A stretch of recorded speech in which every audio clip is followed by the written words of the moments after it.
than 1.4 million people took to the streets across the United Kingdom. At least 327 large-scale protests were recorded nationwide. Public order police deployments increased by 34% year-on-year. Public trust in government fell to 41%, the lowest level in over a decade. From city centers to transport corridors, demonstrations defined the country's political rhythm. Roads were blocked. Services were disrupted. Police resources were repeatedly stretched across months, not days. Some protests ended quietly. Others escalated and forced national-level responses. Today, we look back at the protests that shaped the United Kingdom in 2025, events that changed how the country managed pressure, security, and public order. This is not opinion, the moments that defined Britain's most volatile year. After everything we've seen this year, do you feel these protests speak for you? This first wave of protests in 2025 was not about ideology, it was about survival. More than 450,000 protesters, at least 12 major cities, 6 consecutive winter weekends. Britain's protest year did not begin with foreign policy or identity debates. It began with household bills. As January opened, millions of families were already stretched. Energy costs remained elevated through winter. Private rents continued to climb across urban centers. Council tax notices and service charges arrived at the same time. For many households, the margin for coping disappeared. The first large demonstrations emerged in mid-January. London saw crowds gather outside council offices, energy firms, and transport hubs. Within days, Manchester, Birmingham, Leeds, Liverpool, Bristol, Nottingham, Sheffield, Newcastle, and Cardiff followed. By the end of the month, protests were happening simultaneously across much of urban Britain. These demonstrations looked different from earlier protest cycles. There was no single organizer and no unified demand. Placards carried figures rather than slogans. Rent increases of 20 to 30%. Annual energy bills exceeding £3,000, mortgage payments rising by hundreds of pounds a month. The message was simple and shared. Everyday costs had crossed a breaking point. Attendance grew quickly. Weekend crowds in London regularly exceeded 60,000. Manchester and Birmingham recorded repeated 5-figure turnouts. Over 6 winter weekends, cumulative participation nationwide reached an estimated 450,000 people. This was not a single moment. It was repetition. As numbers increased, protest tactics shifted. Static gatherings outside public buildings expanded into short, rolling disruptions near retail parks, fuel stations, and transport corridors. Most blockages lasted minutes rather than hours, but they were frequent. Together, they created a pattern of disruption that was difficult for authorities to predict and expensive to manage. Public order policing adapted week by week. Deployment levels rose as forces realized the protests were not fading.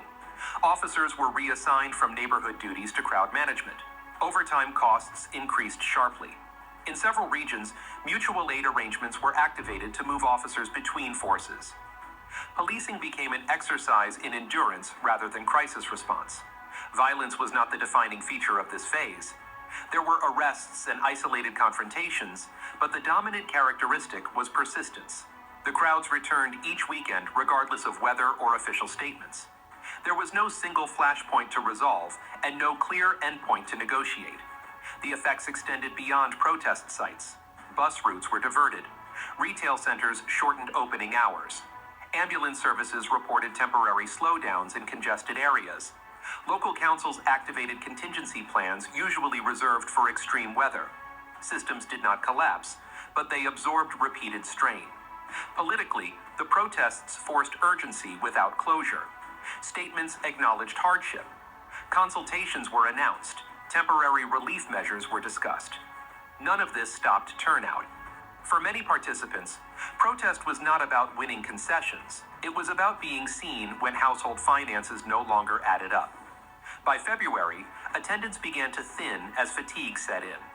Yet the pattern established during these weeks did not disappear. It normalized sustained, low-level disruption as part of everyday civic life. This phase mattered because it set the tone for 2025. Protest began not with ideology, but with survival.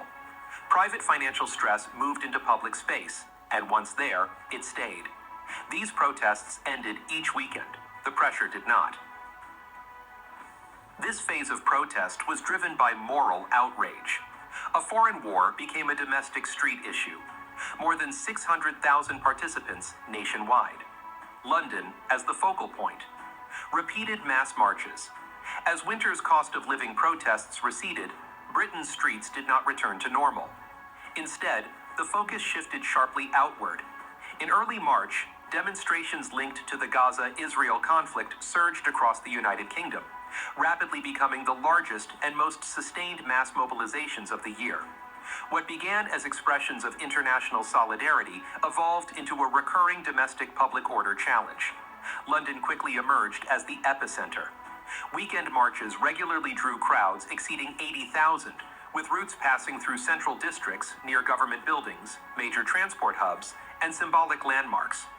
Similar protests unfolded in Manchester, Birmingham, Leeds, Bradford, Leicester, Sheffield, Bristol, and Glasgow. Unlike the winter demonstrations, these events were highly visible, emotionally charged, and often planned weeks in advance. The messaging was more unified than earlier in the year. Calls for ceasefires, condemnations of military actions, and demands for changes in British foreign policy dominated banners and chants. Yet the impact went far beyond foreign affairs.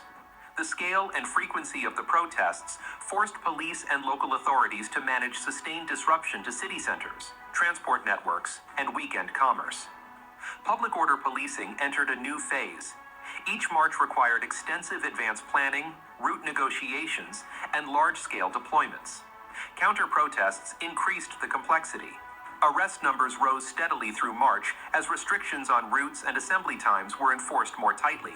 By April, thousands of officers were being deployed nationwide on peak weekends, placing visible strain on police resources.